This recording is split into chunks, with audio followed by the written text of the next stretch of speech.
A'udzubillahi minasyaitonirrajim. Bismillahirrahmanirrahim.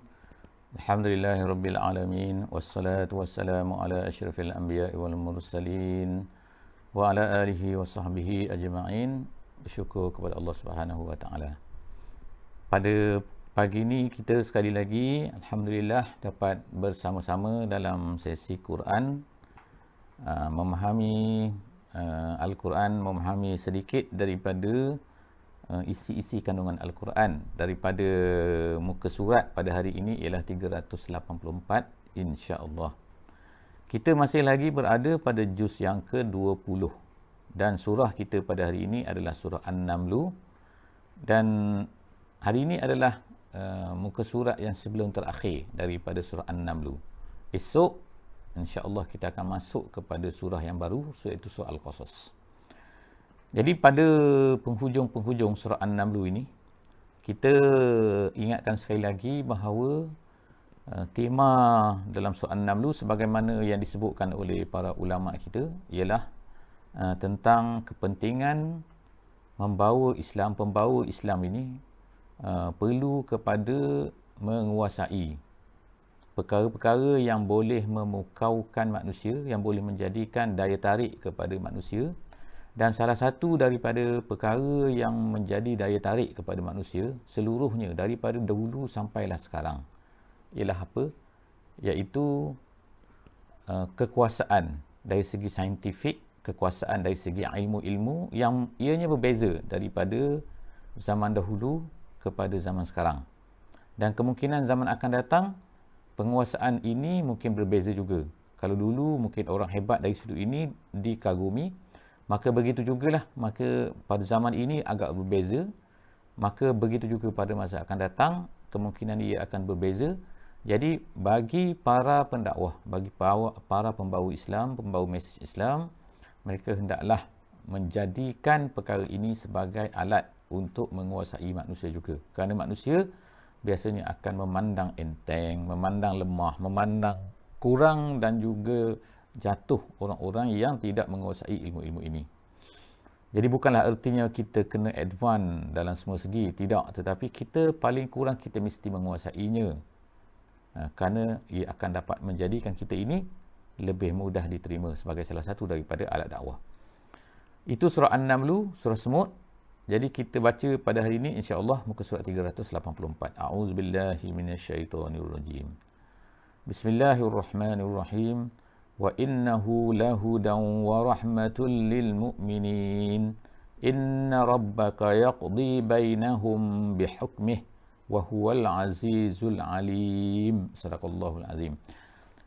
Ayat yang kita baca pada hari ini sebenarnya masih lagi sambungan daripada yang lepas dari segi kandungannya. Iaitu kandungannya apa? Iaitu ayat yang terakhir dalam muka surat lepas, iaitu muka surat 383. Allah Subhanahu wa taala berfirman, iaitu a'udzubillahi minasyaitonirrajim, inna hadzal qur'ana yaqussu ala bani Israil. Sesungguhnya Al-Quran ini. Jadi masih lagi menceritakan tentang Al-Quran. Jadi sebab itulah di sini dalam ayat 77 pada hari ini Allah Subhanahu wa taala berkata, wa innahu lahudan wa rahmatul lil mu'minin. Al-Quran ini, wa innahu tu adalah Al-Quran. Quran ni adalah hudan. La tu ialah litakkid, untuk mentakkidkan lagi, menyungguhkan lagi. Asalnya ialah hudan sahaja. Huda. Huda tu petunjuk. Bila kata la huda, sesungguhnya ia adalah petunjuk. Jadi wa innahu tu takkid dah. Takkid sekali lagi. Sesungguhnya ianya adalah petunjuk dan juga rahmat untuk orang mukmin. Petunjuk apa? Petunjuk daripada kesesatan. Sebagaimana kata ahli tafsir, daripada syirik kepada yang benar. Kemudian warahmah dia menjadi pemelihara daripada azab Allah Subhanahu wa taala. Siapa yang dapat benda ni? Siapa yang dapat dua perkara ni? Iaitu hudan dan juga rahmah, iaitu al-mu'minin, disebut sini. Kemudian Allah Subhanahu wa taala sebut lagi, inna rabbaka yaqdi bainahum bihukmih. Allah Taala memutuskan, sesungguhnya Tuhan kamu memutuskan bainahum, sesama mereka, sesama manusia, bihukmih. Bihukmih dalam tafsir jalan lain disebut bi'adlih, iaitu Allah Ta'ala memutuskan di kalangan mereka ini dengan keadilan. dengan adil. Makna Allah Ta'ala tidak menzalimi sesiapa. Allah Ta'ala tidak menzalimi manusia. Allah Ta'ala tidak menzalimi manusia yang dia tak buat, dia kena juga. Tak. Apa yang dibuat, Allah Ta'ala tak akan hukum. Sama ada baik ataupun buruk. Jadi sebab itulah dalam Quran, dalam surah sebagaimana kita baca kan, wa man ya'mal mithqala zarratin, zarrah, makna walaupun sebesar zarrah. Zarrah ni sebesar atom nuklear ke kecil, atom, maka Allah Ta'ala tetap juga akan melihat benda-benda tu. Yarah maknanya melihat. Jadi sebab itulah makna Allah Ta'ala tidak mensia-siakan apa saja walaupun kecil. Jadi sebab itulah walaupun benda tu kecil, kita jahat ke baik ke, kita kena ambil kira semua. Kita jangan kata alah ni tak ambil kira lah. Ini bukan, tak ada rounding tak ada. Ni kau pergi supermarket hari ni ada rounding lebih 2 sen ke, kurang 2 sen ke, dia tak kisah. Tak, ini dia kira semua. Jadi Allah Ta'ala itu dia kata yaqdi bainahum bihukmih, dengan keadilannya, wa huwal azizul hakim, wa huwal azizul alim. Dia maha berkuasa dan dia maha mengetahui apa yang dilakukan, apa yang tidak dilakukan dan sebagainya. Oleh kerana itu maka fatawakkal 'ala Allah. Hendaklah bertawakal kepada Allah. Suruhan hendaklah kita banyak kali tawakal ni, berapa puluh kali, berapa ratus kali dalam Quran ni menyebutkan tentang perlunya kita ni bertawakal. Innaka 'alal haqqil mubin. Sesungguhnya engkau di atas haqqil mubin. Siapa engkau di sini? Engkau di sini ialah Muhammad, iaitu Nabi kita, Nabi SAW pada masa ni yang mendapat Quran ni. Engkau ni di atas benda yang benar. Engkau ni betul. Sebab kita sebutkan bahawa ayat ni turun sebelum daripada hijrah, ketika Nabi ni sudah merasai maknanya merana berdakwah kepada orang Quraisy ni dah lebih daripada 10 tahun. Dah penat maknanya kan.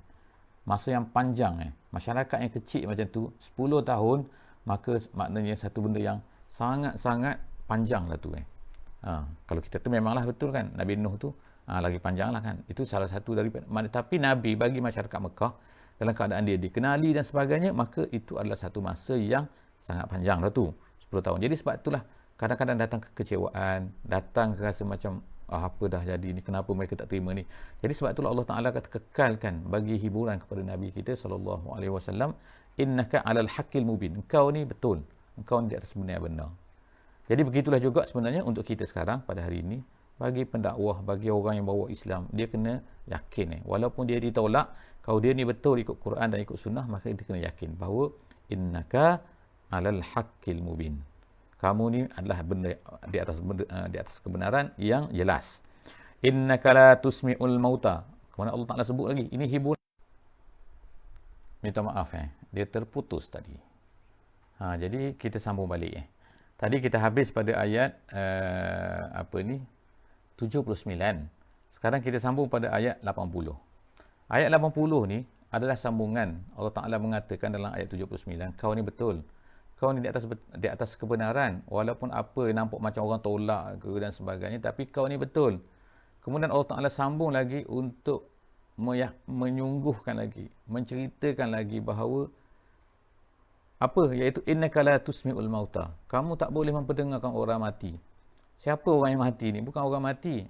Memang dari segi hakikatnya, kalau ikutnya, memang kalau orang mati kita cerita apa-apa pun dia tak dengar kan. Tapi Allah Subhanahu Taala sebutkan kat sini seolah-olahnya orang yang tak dengar tu memang Allah Taala dah tetap dia tak dapat hidayat. Itu al-mauta itu, kamu tak boleh memperdengarkan. Memperdengarkan maknanya kita cerita pun dia tak faham juga. Kita cerita pun dia tak dengar juga. Kita cerita pun orang yang tak nak terima kebenaran ni. Mana itulah maknanya Allah Taala bagi tasliyah.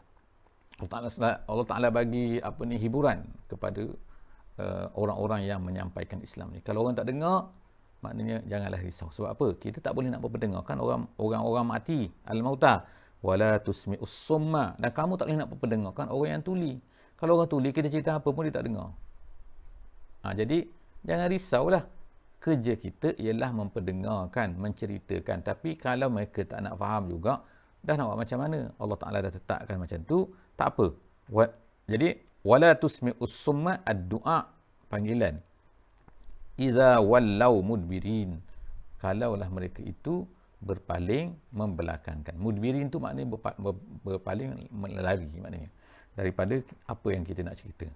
Itulah yang berlaku kepada Nabi Muhammad sallallahu alaihi wasallam. Wa ma anta bihadil ummi an dalalatihim. Begitu juga Allah Taala sambung lagi, iaitu kamu tak boleh nak beri petunjuk kepada orang-orang yang buta, al-umyi an dalalatihim, daripada kesesatan mereka. Dia orang buta, kita cerita mana dia nampak betul kita kata dia sesat, kita kata kau ni sesat ni. Dia kata apa, dia mana nampak. Jadi umyi kat situ ialah umil qalb, hati buta, bukan mata. Mata celik, lebih celik lagi kan, tak pakai cermin mata pun. Kemudian in tusmi'u illa man yu'minu bi ayatina fahum muslimun.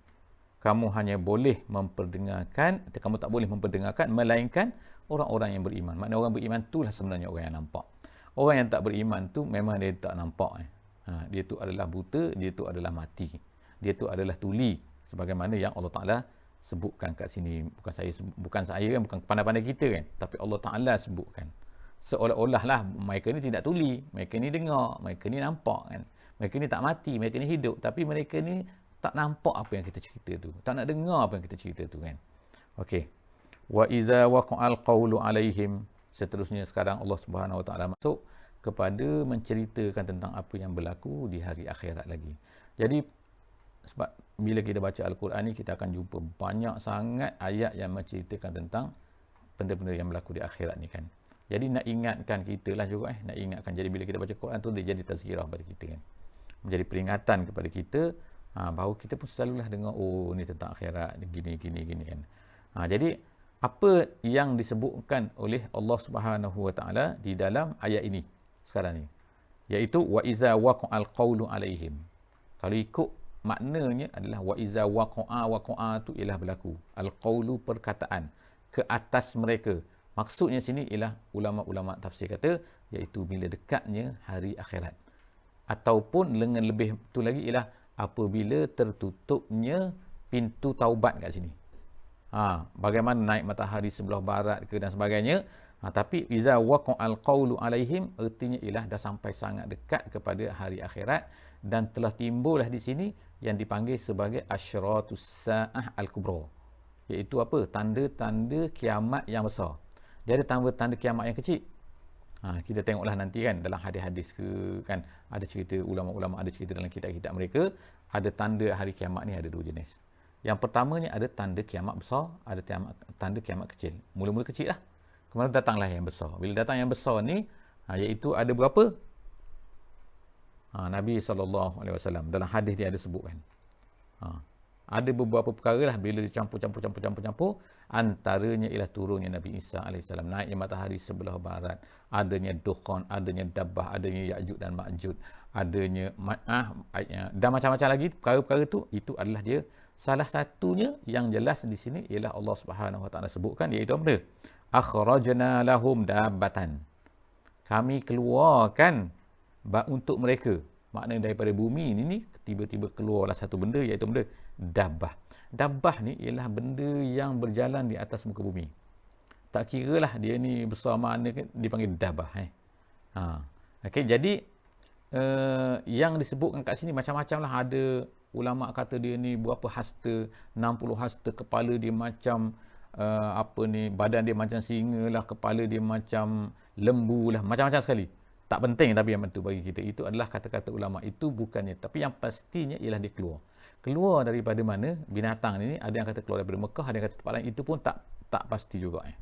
Benda tak pasti. Tapi yang kita kena yakin dia akan keluar, kemudian dia akan bercakap dalam bahasa yang difahami oleh manusia. Apa dia? Yang Allah SWT sebut ni, tukallimuhum, binatang tu akan bercakap kepada mereka, bercakap kepada manusia, bercakap dalam bahasa yang mereka fahamilah.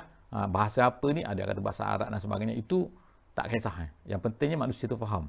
Annan nasa kanu bi ayatina la yuqinun.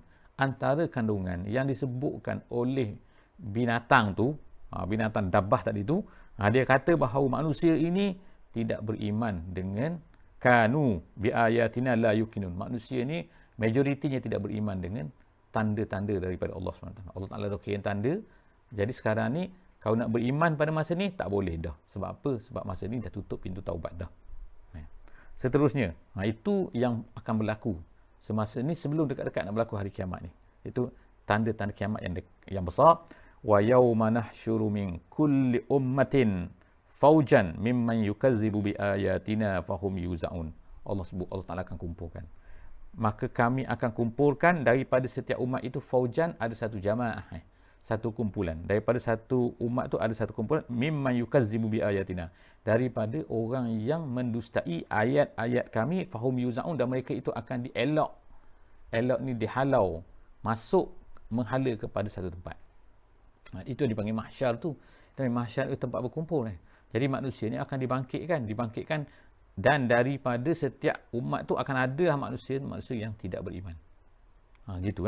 Kemudian hatta iza ja'u qala akazzabtum bi ayati, sehingga bila mereka tu dah datang ke tempat penghakiman tu, maka Allah Subhanahu wa taala akan berkata, akazzabtum bi ayati, Allah Taala kata, kamu dulu yang tak percaya kepada, kamu dulu yang mendustai ayat-ayatku. Walam tuhitu biha ilman, sedangkan kamu semua tak tahu benda tu. Tak tahu tu ertinya ialah kamu tak ada bukti. Kamu tak ada burhan. Mana dia tanda yang kamu kata aku ni bukan Tuhan? Yang kamu tak percaya ini adalah mana dia? Jadi Allah Taala minta pada mereka daripada masa tu. Jadi pada masa tu mereka ni tak ada. Jadi sebenarnya orang-orang yang mengatakan Allah ni bukan Tuhan, Allah ni tak percaya kepada Allah ni, menolak Allah ni, mereka ni tak ada bukti. Pada hari ni tak ada bukti yang kuat. Bukti bolehlah bercakap, tapi bukti yang kuat tak betul. Amma za kuntum ta'malun, dia kata amma za kuntum ta'malun, dia kata amma za kuntum ta'malun. Jadi maknanya apa ni, kalau ikut terjemahan kat sini kan, dia kata apa? Dia kata kat sini ialah, dia kata atau apakah yang kamu lakukan. Maknanya buat apa ni? Gitu. Kalau dalam tafsir dia kata ialah apa? Ma umirtum mimma umirtum bihi. Dia kata iza, yang tadi kan amma, jadi amma dia kata za kuntum ta'malun. Jadi artinya situ ialah ataupun kamu ni jadi satu benda yang dipanggil macam pelik lah katanya. Mu ni buat apa benda ni? Kalau Kelantan kata mu ni buat apa dia ni? Mu buat apa dia ni? Iaitu kamu ni buat satu benda tapi kamu ni tak ada bukti terhadap benda yang kamu buat ni. Itu. Wa waqa'al qawlu alaihim bima zalamu fahum la yantiqun. Jadi berlakulah akhirat pada masa tu bima zalamu, dengan apa yang mereka zalim tu. Maknanya kezaliman ini bukanlah kezaliman ni bukan hanya buat jahat pada orang. Ini benda yang kita nak faham, dia ulang-ulang kan. Dalam Quran Allah Taala ulang sebut-sebut kan. Iaitu kezaliman ni ialah kalau seorang tu, kalau kita kata orang tu bunuh diri, dia tu adalah zalim, menzalimi diri dia. Sebab apa? Allah Taala beri kepada dia diri ni, body dia tu bukan untuk dibunuh. Kemudian Allah Taala beri kepada kita ni otak ni supaya kita ni berfikir, bukan nak berfikir hanya pada benda-benda yang duniawi saja. Allah Taala beri kepada kita apa lagi? Perasaan. Bukan untuk kita gunakan pada benda-benda duniawi. Allah Taala beri pada kita semua benda ni adalah bukan untuk benda-benda duniawi ni. Jadi apabila kita ni ada badan, ada hati, ada akal, kita gunakan pada benda yang tak percaya kepada Allah, lari daripada apa yang Allah Taala suruh, itu adalah zalim. Sebab apa? Tidak menggunakan pada tempatnya. Jadi oleh kerana itulah maka kita kena ingatkan, bila Allah Subhanahu Wa Taala sebut sini wa waqa'al qawlu alaihim bima zalamu fahum la yantiqun, pada hari akhirat ni mereka akan ditanyalah, tapi mereka tak boleh nak bercakap. Yang bercakap ialah anggota-anggota mereka. Alam yarau anna ja'alna al-laila liyaskunu fihi wan nahara mubsira. Jadi Allah Taala ulang lagi. Jadi kita dalam Quran juga saya nak sebut juga kita nak tengok juga, kita nak sebut berulang kali bahawa Allah Taala banyak sebut dalam Quran ni ialah masalah malam dan juga siang. Malam dan juga siang. Jadi benda ni kalau bagi kita sekarang ni kan AM PM kan. Kemudian tu afternoon ke apa benda naik ke day kan. Itu dah jadi macam biasa. Sebab apa? Sebab kita dah tengok hari-hari kan. Sehingga kita ni tak sempat nak berfikir bahawa benda ni adalah salah satu daripada tanda-tanda kekuasaan Allah Subhanahu Wa Taala. Bila kadang-kadang bila tak ada barulah kita rasa benda tu. Tapi sebab benda tak pernah tak ada. Malam dan siang ni tak pernah. Matahari tak pernah tak keluar. Matahari tak pernah tak jatuh. Jadi sebab itulah kita kadang-kadang bila benda tu biasa, kita serupalah macam kita sekarang COVID kadang-kadang. Kita dulu tak rasa bahawa sebab kita boleh keluar. Kita nak keluar, kita keluar. Tiba-tiba kita kena lockdown kan. Kita tak boleh keluar. Ataupun terkawal. Kita keluar ada sebab saja boleh keluar kan. Barulah kita rasa nikmat kebebasan kita ni boleh keluar. Macam tu juga pergi sekolah kan. Budak-budak pergi sekolah kan. Sekarang barulah terasa bahawa indahnya boleh jumpa dengan budak kalau cikgu kan. Boleh jumpa dengan cikgu, boleh naik bas, boleh jumpa dengan kawan. Jadi bila dah tak ada tu baru kita rasa. Begitulah juga dengan malam dan siang ni. Sebab tu Allah Ta'ala ingatkan kita selalu. Disebut kat sini kan, alam yarau, tidakkah mereka melihat bahawa kami telah jadikan malam itu liyaskunu fihi, untuk mereka tenang-tenang. Tenang, bertenang maknanya relax. Yaskun as-sakinah. Untuk rasa tenang pada waktu malam macam tu kan. Kemudian tu wan nahara mubsira, tapi siang hari pula mubsira ni boleh nampak semua. Daripada basar kan. Tapi artinya terang lah, terang. Maknanya boleh nampak semua kan. Tak perlu pada lampu. Bayangkan kalau tak ada siang, tak ada matahari, semua benda sejuk. Kemudian tu kita tak nampak, semua kena pasang lampu. Macam mana nak buat lampu kalau matahari tak ada kan? Jadi banyaknya kan. Sebab ada matahari lah, boleh guna solar, boleh guna macam-macam kan. Jadi kemudian inna fi zalika laayat liqaumin yu'minun. Semua tu adalah menjadi tanda. Bagi siapa? Tapi bagi orang yang beriman. Wa yauma yunfakhu fis suri fafazi'a man fis samawati wa man fil ard illa man syaa Allah wa kullun atauhu dakhirin. Dan pada hari ini Allah Ta'ala sebut lagi, pada hari ini apa? Akan ditiupkan pada sur. Sur ni ialah kalau ikut terjemahannya trompet. Macam trompet lah kan. Macam orang dulu tu ada sur lah tu. Dia ada tanduk kerbau ke apa benda semua kan dia buat panjang tu. Bila ditiup bunyi tu kuat ni. Jadi ini akan ditiupkan. Allah Ta'ala sebutkan akan ditiupkan. Bentuk dia macam mana, trompetnya macam mana ke, bunyi macam mana tu wallahu a'lam bissawab, tapi semua manusia akan dengar. Dan apabila ditiup tu, maka apa yang berlaku pada masa itu? Fafazi aman fis samawati wa man fil ardi. Seluruh apa yang ada di bumi, seluruh apa yang ada di langit akan gemetar. Maknanya bunyi dia sangat kuat, boleh didengari oleh semua orang. Bayangkan satu tiupan yang boleh didengari oleh apa yang ada di langit dan juga apa yang ada di bumi. Kuat mana agaknya? Illa man syaa Allah. Jadi fafazi'a, semua fazi'ah.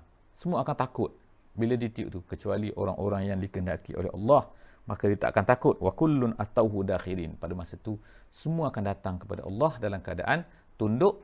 Tak ada lagi lah sombong, orang ni ada kuasa, orang ni sultan, orang ni raja, orang ni menteri, orang ni tan sri. Tak ada semua benda-benda tu, semua kena tunduk, semua balik kepada Allah Subhanahu wa taala. Wa taral jibala tahsabuha jamidah wa hiya tamurru marra as-sahab sun Allahil ladzi atqana kulla syai' innahu khabirum bima taf'alun. Pada masa tu kamu akan melihat kata. Ini ada beberapa pendapat ulama lah, tapi yang masyhurnya dalam ulama tafsirnya dia kata ialah perkara ini berlaku pada hari akhirat.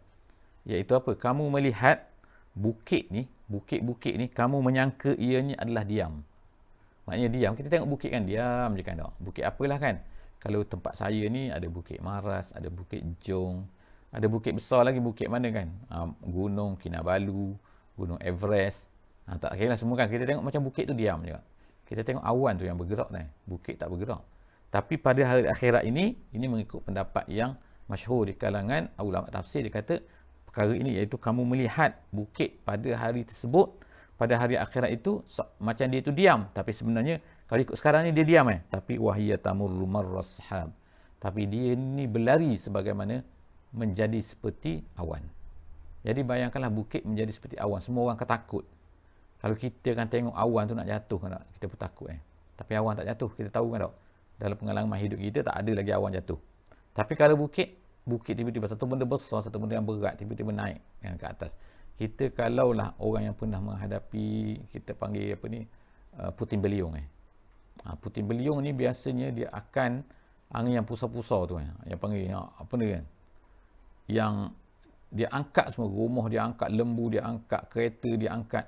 Bayangkan bila terangkat semua tu jatuh, tak tahu nak jatuh ke mana. Jadi pada masa tu kita dah rasa takut sangat-sangat takut. Jadi bayangkan pula yang naik semua adalah bukit naik atas udara seperti awan tu, kemudian dia akan jatuh. Jadi Allah Subhanahu Wa Taala sebutkan ni sun Allah. Itu semua adalah Kalau ikut dalam tafsir, dia kata, sana Allah sun'ahu. Allah Ta'ala melakukan perbuatan semua itu adalah hasil daripada apa yang Allah Ta'ala buat. Allazi atqana kulla syai'. Yang memang Allah Ta'ala buat tu semua cantik semua dah. Macam mana berlaku pun, itu adalah yang tercantik lah. Yang paling indah. Yang dibuat oleh Allah Subhanahu Wa Ta'ala. Innahu khabirun bima taf'alun. Allah Ta'ala tahu apa yang kamu lakukan. Jadi, setakat itulah kita pada hari ini. Muka surat 384. InsyaAllah, nanti kita akan sambung esok pada muka surat 385. Iaitu muka surat terakhir daripada surah An-Naml. Kita akan masuk pula surah Al-Qasas selepas daripada itu. Setakat ni saja. Aku lu qauli hadza wa astaghfirullahal azim li wa lakum. Bismillahirrahmanirrahim. Wal 'asri innal insana lafi khusr illa allazina amanu wa 'amilus solihat wa tawasaw bil haqqi wa tawasaw bis sabr. Wassalamu alaikum warahmatullahi wabarakatuh.